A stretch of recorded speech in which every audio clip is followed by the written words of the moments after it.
Continuamos en Jugando Pelota Dura y en estos momentos se encuentra con nosotros Yolanda Roberto Pagán, expresidente de la Comisión de Auditoría de la Deuda Pública de Puerto Rico. El pasado lunes hubo una vigilia y un poquito queremos saber qué ocurrió allí, qué expectativas tienen de lo que vaya a ocurrir a raíz de esta vigilia. Bienvenido, Roberto.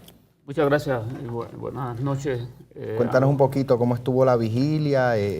Bueno, yo creo que fue una demostración contundente una vez más del reclamo del país de que se audite la deuda, de que se descubra la verdad sobre el contenido de la misma y la forma en que se ha llevado a cabo, que se pueda corroborar si en efecto ha habido violación a la ley, a la Constitución en muchas de las emisiones.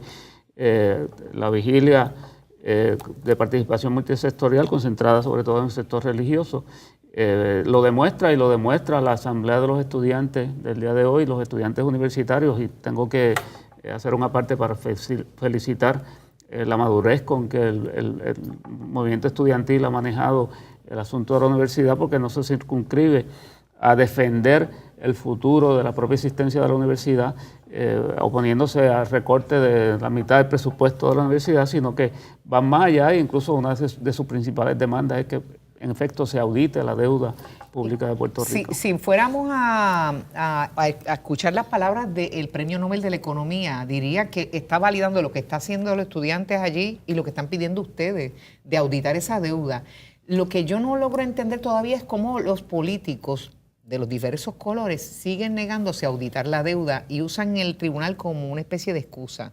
Y tengo entendido que hubo hasta una encuesta que se divulgó que el país, la mayoría de la gente encuestada cree en auditar la deuda. Pero es que todos los procesos de reestructuración que se han llevado a cabo a nivel mundial han sido precedidos de una auditoría de la deuda que se está reestructurando, y ciertamente el planteamiento de Stiglitz es que en efecto el auditar la deuda es fundamental para poder llevar a cabo el proceso de reestructuración, y manifiesta lo que dicen los estudiantes y lo que hemos dicho en el movimiento obrero y en otros sectores del país, que el plan fiscal y el proceso de negociación, alegada negociación que ha estado llevando a cabo el gobierno, dirigido más que nada a proteger a los bonistas, y las posiciones de la Junta de Control Fiscal dirigidas a proteger a los bonistas, no van a resolver los problemas fundamentales del país. El país va a seguir sufriendo y posiblemente muchos de los bonistas, incluso sobre todo los bona fides,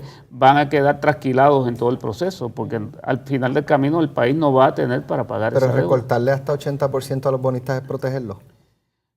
Bueno, no se está recortando. Sí, es bien importante. De hablar hasta no, pero de un récord hay que corregirlo. Es bien importante aclarar que perdón. cuando el gobierno de Puerto Rico habla de un recorte de 67% y la Junta de Control Fiscal de un 74%, es al servicio de la deuda, es una moratoria al pago de la deuda, que lo que hace es posponer la deuda a un costo mayor aún, no un recorte principal, que es lo importante, y eso lo plantea Stiglitz en su... Stiglitz lo dice Alameda, porque eso ha confundido a todo el mundo, que no es un recorte de 80%, es recortar bajar el pago, el servicio de la deuda anual por 10 años, y luego se renegocia el principal. Pero lo que habló uno de los miembros de la Junta, específicamente David Skill, fue de un haircut hasta de 79%. Pero eso sería después de 10 años ver si se da. Eso ese es el problema. No sé si en ese contexto, pero pregunto, en el caso de que se audite la deuda y se encuentre deuda que quizás se procedió de forma irregular o ilegal, he escuchado análisis legales que en esos casos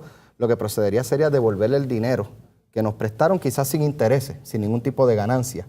Bueno, pudiera haber ese reclamo, o sea que como quiera haya que devolver un dinero si se nos prestó de forma ilegal $1,000, pues le devolvemos $1,000, no los intereses. El precedente del Tribunal Supremo de Estados Unidos en el caso de Illinois fue declarar nula la deuda emitida ilegalmente. Hace muchos años, pero ese es el precedente del Tribunal Supremo de Estados Unidos, y nosotros planteamos de que auditar la deuda y por la posibilidad de descubrimiento de ilegalidad primero nos da una herramienta muy poderosa en una mesa de negociación cuando se habla de negociar la reestructuración de la deuda. Hay un ciudadano que esto ha pasado bajo el radar, los periodistas casi no le han dado mucha divulgación, es un ciudadano retirado, él se llama Ángel Ruiz Rivera. Él primero llevó un caso en el nivel estatal y luego lo llevó a federal.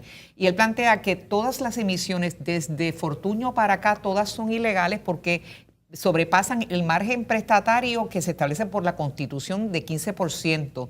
Y él plantea que los bonistas no pierden, quienes pierden son las aseguradoras que le tienen que pagar a los bonistas. Que eso es lo que procede. Pero es interesante, me parece que un ciudadano se tome la molestia y lo está escuchando el Tribunal Federal. Es parte de los demandantes por su derecho propio. Sí, los descubrimientos de los dos informes de perauditoría de la Comisión de Auditoría del Crédito arrojan que hay causa probable de que se haya estado emitiendo deuda ilegal desde hace más de 30 años, no de Fortuño para acá. De la deuda extraconstitucional se veía desde la época de Hernández Colón. Desde hace más de 30 años. Y ciertamente ojalá y se le pueda otorgar legitimación activa en el tribunal. Es un asunto que estamos discutiendo en los sindicatos y en otros sectores, Roberto, para poder intervenir en el... Agradecido de que hayas estado con nosotros. Eventualmente Gracias. vamos a continuar dialogando. Yolanda, nosotros